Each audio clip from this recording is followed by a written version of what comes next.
All right.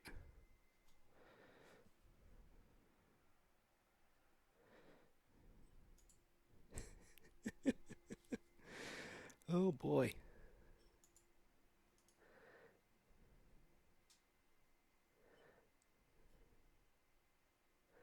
All right. All right. Hello. Hello. Hello. Hello. Hello. Hello. Hello. There's like a weird, crazy lag on this thing. I'm very wide. Why am I so wide?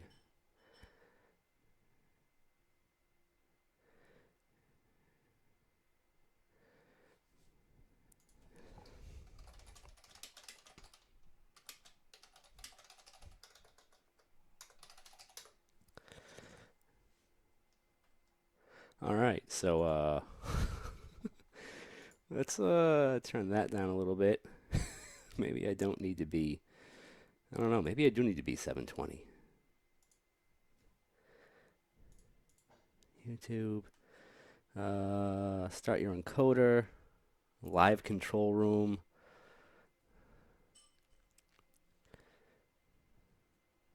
Bad. All right. Great.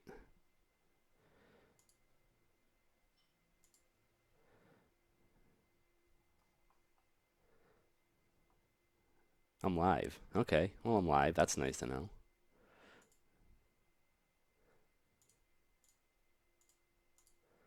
Can you hear me? Or am I like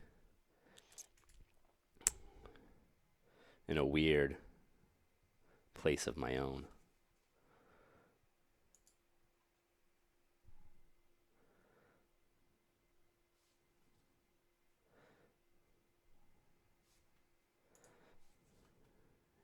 Yeah, I'm not really sure how to monitor chat and then also do this. So, all right. So if you can hear me, I don't know. I guess ask questions then, because I have nothing else to do for a while. I'm supposed to talk to someone on the phone at 1:30 about stuff, but you know, who knows? Let's see. Is there a layer I can? Where do I activate? How do I look at chat and also see you nice people? And like, so I can. I just believe I see your questions. Sound is mono. Oh man, this thing is a turd sandwich. Wonder how I can fix this. I'm gonna have to fix this stuff slowly over time, like my website, which I'm constantly just squashing bugs on, or not even bugs, just like things I didn't know were wrong, like WordPress template stuff that is bizarre to deal with as a human being. Like a million and one reasons uh, that I don't envy Brent for having to have done this for so long. Peter, so yeah, I am interested in continuing to work on open source scripts. We're gonna have to see where those cards fall. It would be a little, I don't know, a little bittersweet working on the Blitz stuff directly right now, I think. But like I always had ideas for things that I would want to do uh, with my own. Like if I had to write scripts from scripts from scratch to like try to figure stuff out. I don't know that I would like segregate responsibilities as much as the blitz scripts do. Like, when you run, like, it's like everything is like very much like, okay, you want to look at like server health SP blitz, you want to look at indexes SP blitz index, you want to look at the plan cache, the blitz cache, like all this different stuff you have to like run and learn and figure out. And I always wanted a way to like run a script and kind of tell a cohesive performance story on the server. Like your top weight is CX packet, and here are all your worst CPU queries, and here's what might be causing them to have CPU problems, and like sort of stuff like that. So like rather than like make you go look at a different thing every single time and have like very specific tools, I wanted something to be like here's the story of your server. Here's like if I wanted to like and like hit F5 and say overall your server has this wrong with it, and uh, you know kind of be able to break that down and point to what might be causing that wrong thing, then that's what I would want to do. Oh God, Richie's here. Wes says it's time for a real open source SQL monitoring solution. Clearly, you don't.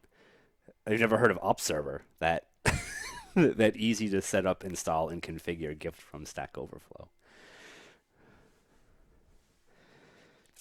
Ian, you can always be my first ever slow in the app fast and SSMS recommendation. I am totally fine with that. So whatever you have.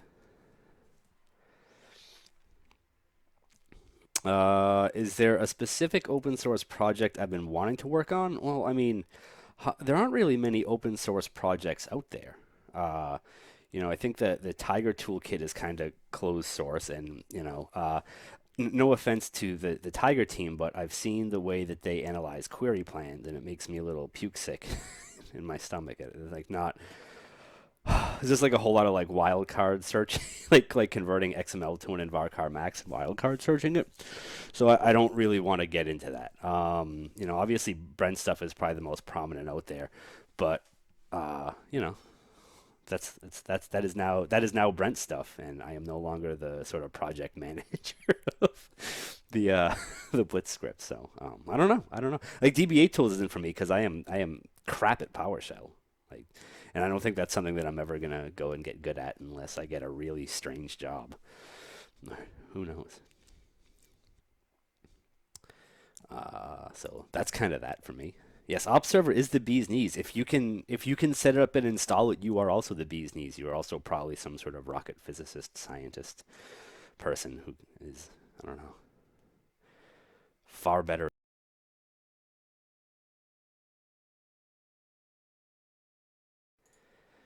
Trying to figure out if there's like audio settings that I can mess with to make this not mono for you nice people.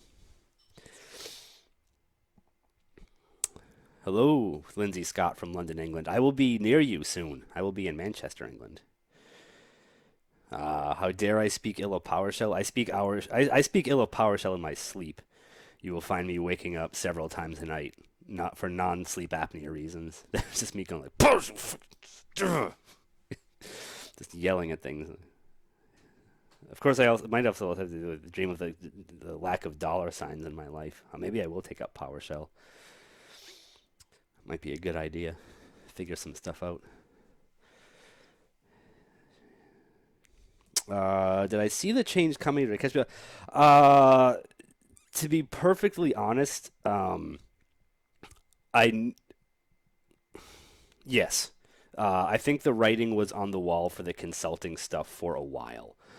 Um, but I thought that I was perhaps a bit more safe. So I thought that I probably had like a little bit longer uh, to figure something out, and I thought that I might be a little bit safer just because, so like every quarter, or not every quarter, but like Brent would often have calls with like one-on-ones with us where he'd go over like the P&L stuff, the profit and loss for the company, and it would always be like either consulting was okay for the quarter, like broke even, or consulting lost money for X reason for the quarter. But it was always like we're fine with that. Consulting isn't the thing. It's like the training and the other stuff that really brings in the money.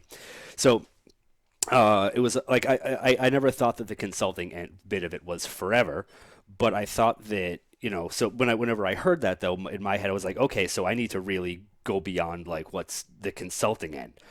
So that's I blogged a lot, I wrote a lot of training material, I tried to get into like the training materials that like we were building for the classes, stuff like that. So they'll be like, okay, so like if the consulting end ever is in trouble, at least I can be like okay doing this other stuff. Like I can hop in and do this other stuff, but it turns out that I am just a consultant.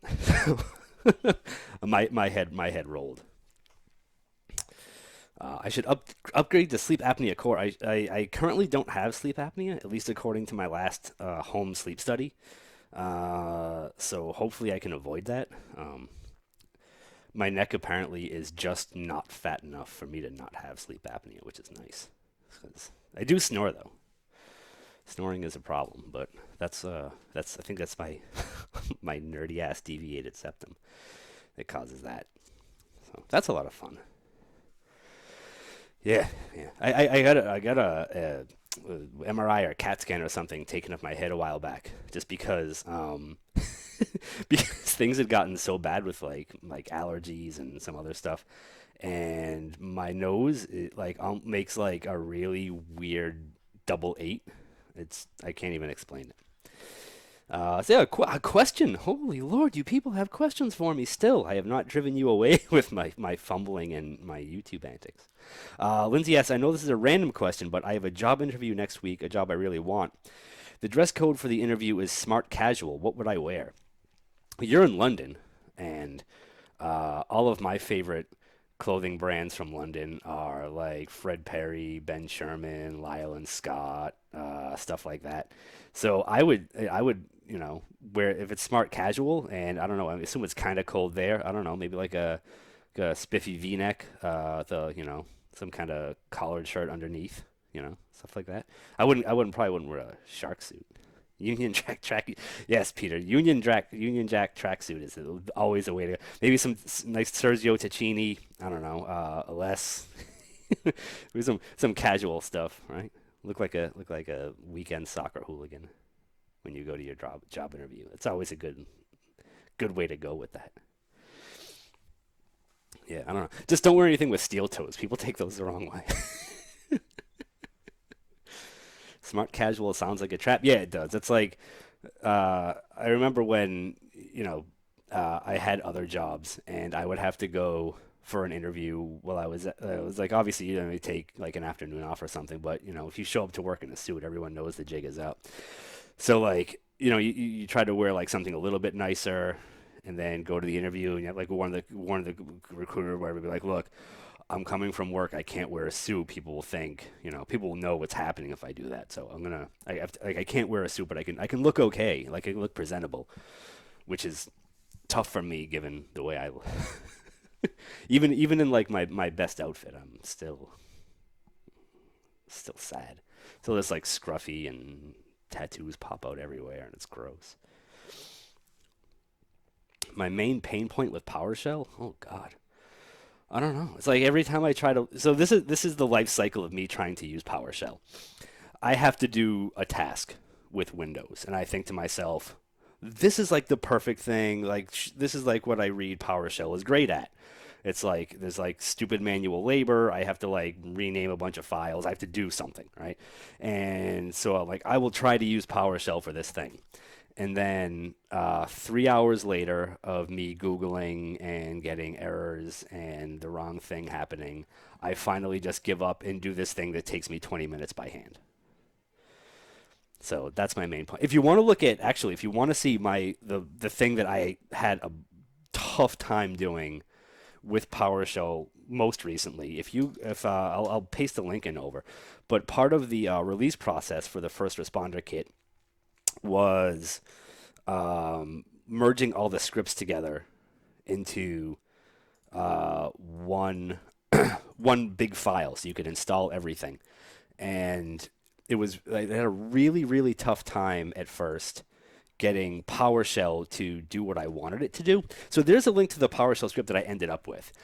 But there was like an epic long chat for me in the SQL Slack community channel about just how to get that to happen. So like at first I just wanted to use like DOS copy file. I figured this would be easy, and then like just everything went wrong. Like everything went wrong. Yeah, it's bad. Let's see. Richie says I wrote a PowerShell script this week. Wow, and you didn't quit? You brave soul. Let's see. Josh says, in something like SP Who is active, if a select triggers an auto stats update, does it show up in the rights column? I've never tested that particular set of events. I do know that like there are all sorts of select things that will trigger rights like that, and I wouldn't be surprised if that were one of them. But I've never looked directly at that one thing. No.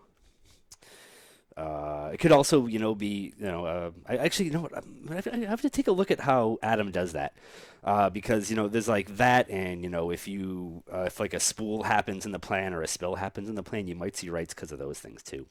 So there's all sorts of things in there that like might make those rights pop up when you would be pretty surprised.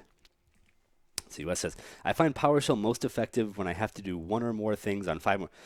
Yeah, exactly. Yeah. So like I don't have anything particularly enterprisey to do. I did toy with um maybe like automating some VM creation stuff with PowerShell, but I even found that like the PowerShell integration with Hyper-V and getting all the settings the way I wanted them would have been tough. Like it wasn't very straightforward and like some of them were missing. So at the rate that I create VMs, it's not worth it to me to script it out, but whenever I do have to create a VM, there's like 50 things that I go through in my head. I'm like, oh yeah, you can install that, firewall, this and that and the other thing.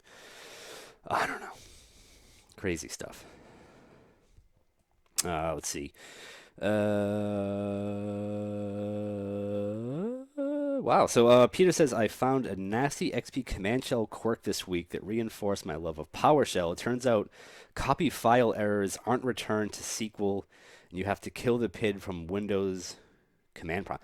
Uh, so I don't know that that would necessarily um, make me love PowerShell more, just because I don't think that I really want to be copying files with SQL Server.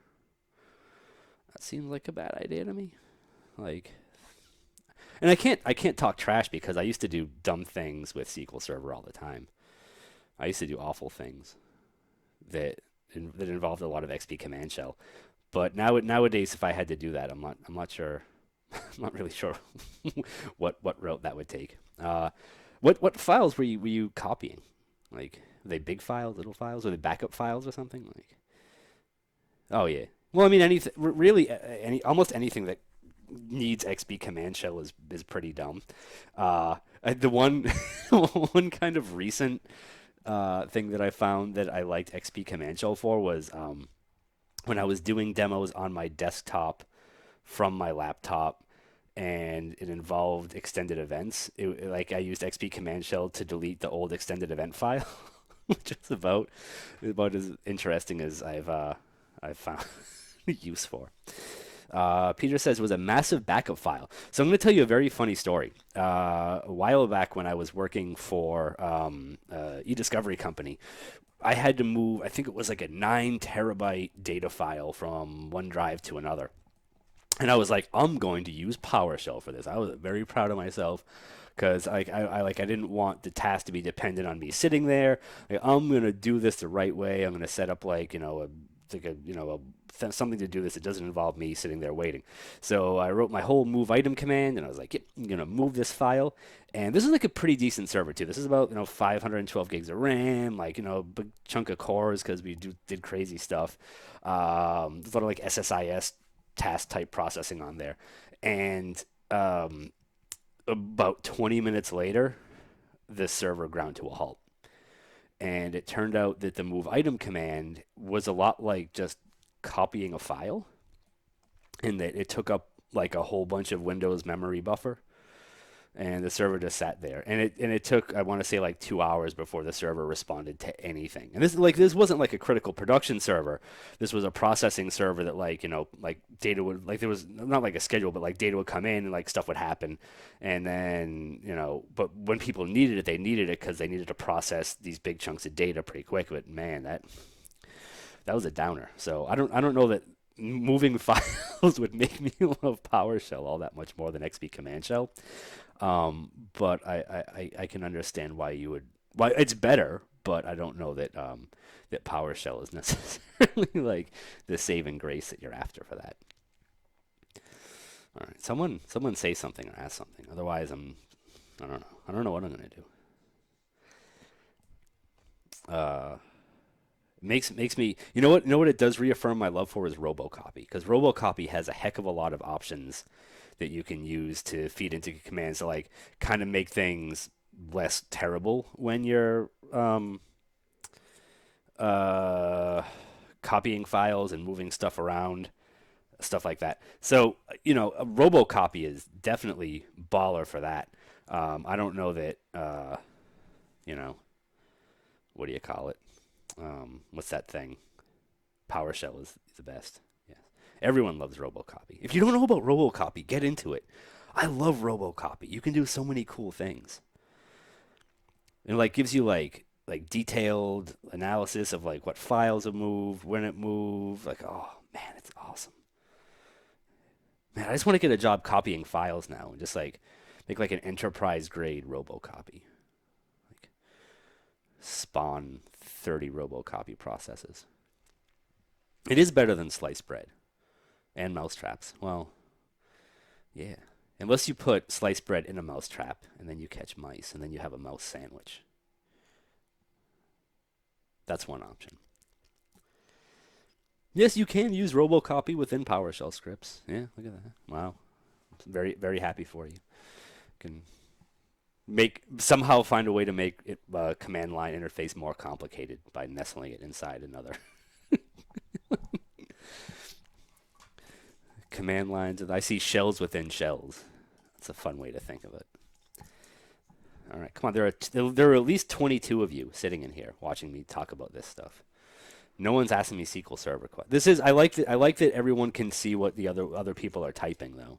That's a nice change from office hours. I mean the video probably still looks like crap, and I'm sorry about that. I'll try to get that worked out for next week. There was a lot of surprises getting this thing started up. I thought it would just because like when I first did when I was setting the channel up to and I wanted to schedule the event. I was like going through stuff and the camera was on. The camera was just like on and like I was recording. It was like late at night, so I had a notepad in front of it, and I thought everything was cool. And then today when I figured there would just be a button that I would hit and I would just stream here, but then like it made me buy an encoder. It was like $10, and then it made me do all this other stuff that I didn't see coming. This is like like dry run. I probably should have beta tested this first. Since you have time now, are you planning to attend user group meetings more often? Maybe. The topics of the user group meetings lately have not been quite so attractive to me. They're I don't know. I mean, just stuff that I'm not all that into. I hope that I can bug Thomas about letting me speak there. That'd be nice, but who knows? What topics? The same crap I always talk about. I don't. I'm a one-trick pony. I don't do availability group. I don't do like the HADR stuff too well. I'm like kind of done with that. I answered a question on Stack Overflow when I tried to use like R and Python to like look smart and make this thing better, but it didn't make anything better. It made things much worse.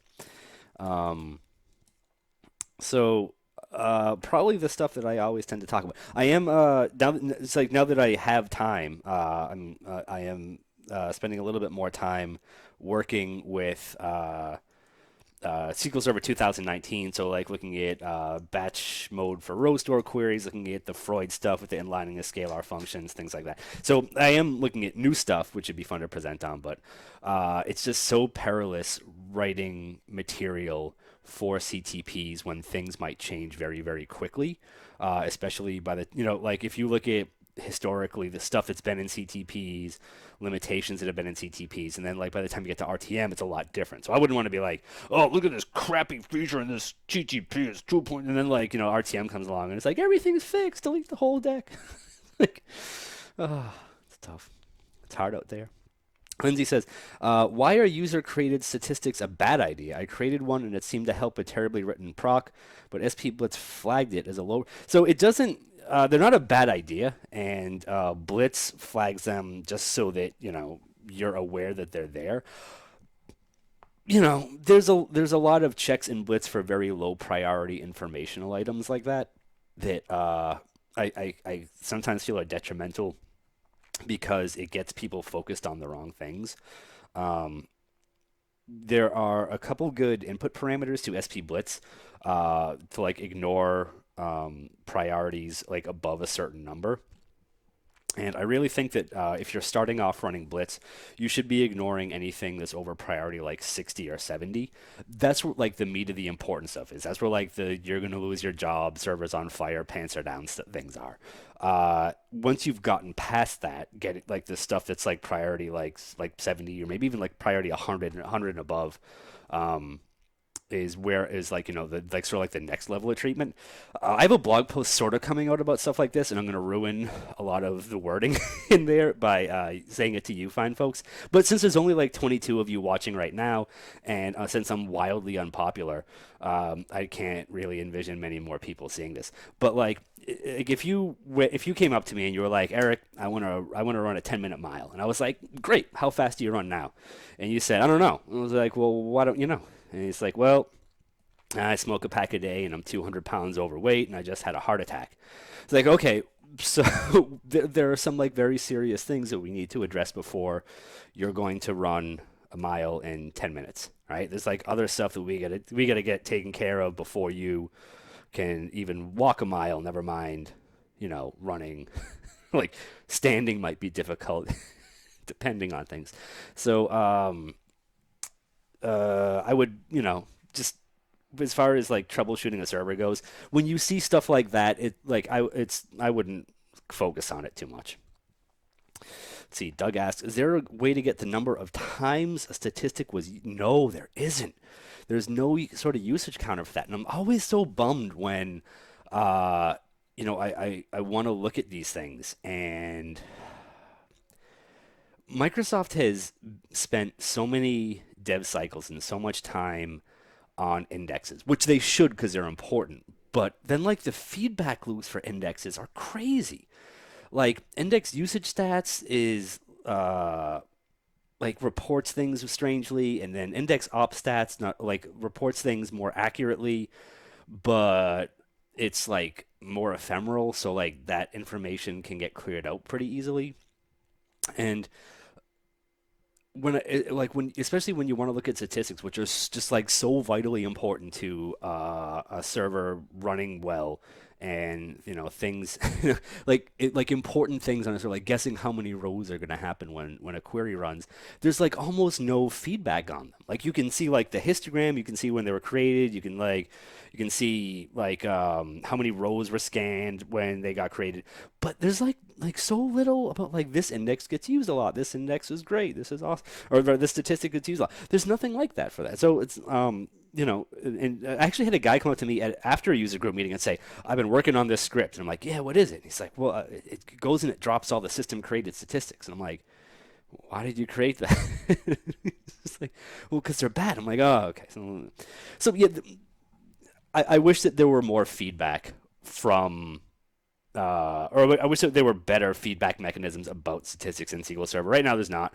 I'm not aware of anything new coming out. Like I haven't found anything in 2019 to make me think that anything more has gotten invested in it. But it's it's kind of a bummer, but it's not. It's probably not the worst thing in the world. You know, having other statistics around isn't going to kill you unless you have like billions of them, right? But having billions of statistics is probably going to still be one of the least of your problems.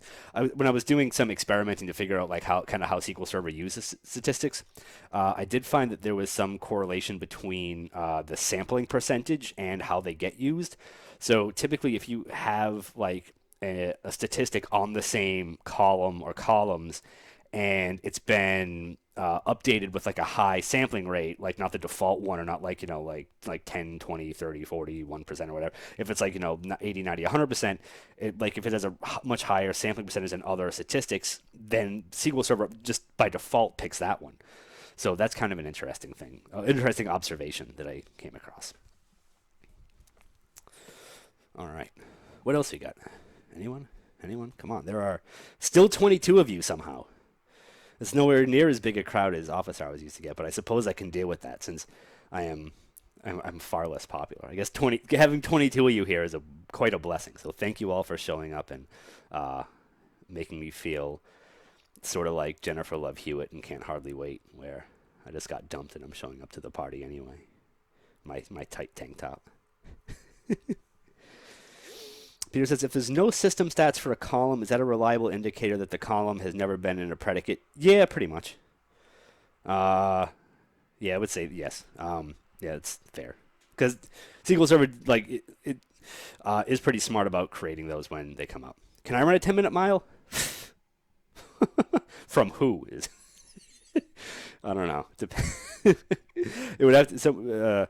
No, I don't think so. maybe. I guess it. I don't know. It depends on if I'm wearing jeans. If I'm wearing jeans, absolutely not. Doug says, do you have an opinion on the issue that index fragmentation is a non-issue when you have SSD storage? Generally, yes. So index fragmentation is one of those things where it's like a big boogeyman with SQL Server. Like especially I remember back in the day when I used to like hop on support calls and they'd be like, well, have you defragmented your indexes? I'm like, well, they're not really fragmented, but no. And they're like, they like hop on and they'd be like, oh, 12%. This is wildly fragmented. Of course, there's blocking. I'm like, well, that's not going to cause blocking. What? I'm like, get your L1 butt off the phone. Transfer me to someone who knows what they're doing. So the two times when why index fragmentation used to be a big deal is because back on old servers were like little 32-bit servers where like you had the spinning drives, the little wiki record player heads on them, and you had like really crappy storage. And when random reads represented a little physical thing jumping up and looking at another sector on a disk, then fragmentation stunk, especially because on those really old servers with the really crappy storage, it was probably a 32-bit server and it probably only had about 3 gigs of RAM. So you weren't caching much data in memory anyway. Fragmentation doesn't matter in memory because memory is all random access anyway. So it's just not like if you have to jump around in memory, it's not an issue. So a fragmented index in memory is like, don't even worry about it unless you're really short on memory and that index is so fragmented that it's like instead of being 5 gigs, it's like 50 gigs, which might present an issue. So like fragmented indexes do take up more memory because there's more free space in them, but unfortunately, like the prescription for a lot of people give you that is to lower fill factor, which gives you a bunch of free space anyway. So with SSDs, absolutely. SSDs do not have that physical thing jumping around trying to find data and read it from your disks. So with SSDs, I would say yes, it's less of a problem. And with SSDs, especially rebuilding indexes, you're going to wear those suckers out a lot faster, especially if you have like the really low thresholds that a lot of people will recommend. So on SSDs, and especially on a server where you have much of your important data cached into memory, you're not spending a lot of time waiting on like page IO latch SH and other stuff like that. You're going to have a much easier time like getting with not like defragmenting indexes just because your drives are already good. There's no physical jumping around to find other files, and if your data is already in memory, it doesn't matter. Let's see. Next week's show, treadmill and Eric's. If you can fit a treadmill in this office, by God, you've worked a miracle. You have turned water into wine. Let's see. Do you have any unpopular SQL opinions? I don't know. I hope they're all popular so that I get invited to things. No, I don't know. I don't know. You tell me. You ask me about a popular opinion, and I'll tell you if I have the same one. Let's see. An opinion on database integrity check in more recent versions of SQL and SSD. I've not seen any type of corruption really after 2012. So it's not. So what I would say about corruption is it's not so much version dependent the way you've pegged it. What like less frequent corruption represents to me is better disks. So almost, I would say, every time that I've seen corruption happen, it's been a disk going bad or like some segment of a disk going bad, or it's like something really crappy happening to a SAN.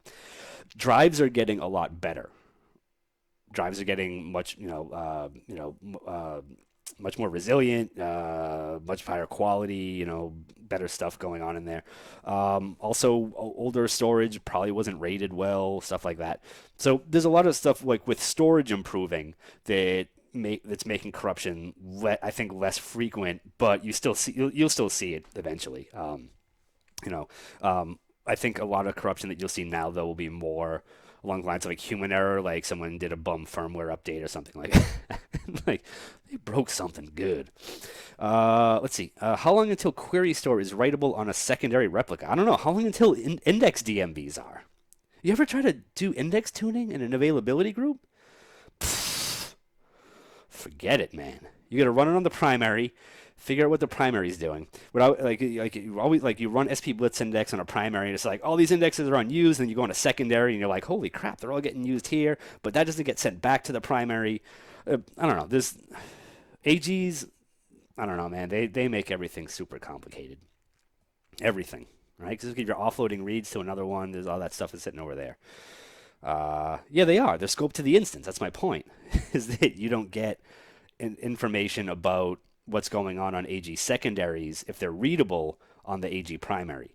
So like if you're offloading report, like so you might have like indexes that are specifically geared towards reports that run on your secondaries that look like they're totally unused on the primary.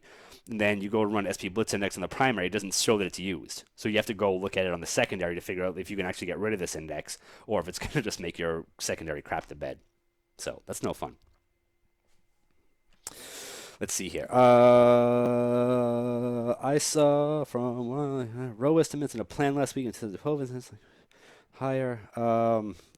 It doesn't get better in recent versions. It gets different in recent versions. If you're seeing estimates that are that bad, I have a feeling that there is something else at play, something else that is harming SQL Server's ability to accurately estimate cardinality. So I would take a step back and rather than saying, will a future version fix that, I would say, what's up in this query that's causing it? Because usually when something is causing misestimations of that high, that's a big chunk to be off by. Was there like a table variable involved, or like a multi-statement table valued function, or a scalar function, or it's like some like weirdly non-sargable predicates, like wrapping columns in functions, stuff like that. Yeah, function of the join. Oh yeah, that'll beat the tar out of a join. Yeah, don't do that. Pretty please don't do that. I'm so sad when people do that. Like functions cause enough problems when they're just in the select list. Never mind when you stick a function inside a join. It's like you went from taking like one finger in the optimizer's eyeball and two fingers in the optimizer's eyeball, and then like you're also like grabbing its nose and kicking it in the butt. That's tough on the optimizer. Right now the optimizer can't reason well about functions in joins and where clauses like that. That there's some improvement in with scalar valued functions in 2019, and there was some improvement with limitations for multi-statement table valued functions in 2017. But overall, it's kind of you either they don't fix everything, but it's nice. Collate function to force case sensitivity, that could throw things off. Depends on what you're collating to and from, though, I think. So I'm not sure on that. Generally, collate does play some weird stuff just because SQL Server is like, oh, now I got to figure this out. But I have a feeling there's a lot more going on in there if you're seeing estimates being off by quadrillions of. Was it like I'm guessing that quadrillions of rows are going to come out of this, and then like not many rows came out of this, or did it guess not many rows? Because if you have quadrillions of rows in your database, I would like to talk to you more, sir. I think you could get me into a new tax bracket with that server. Oh wait, I'm not in a tax bracket right now. Shoot.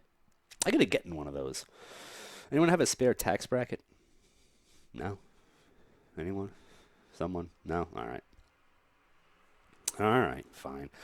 All right, well, we are running short on questions, and I have to go pee. So I'm going to go pee. It was thank you all for coming to hopefully the first of many of these. I would like to keep these up. Hit me up on whatever, and let me know if this is a good like time and place for it. If there's a better time for you guys, that would be cool to know too, so I can schedule these things a little bit different. Anyway, thank you again for joining me. I'm going to get going, and I will see you next time on whatever this is going to be called. Thank you. Bye.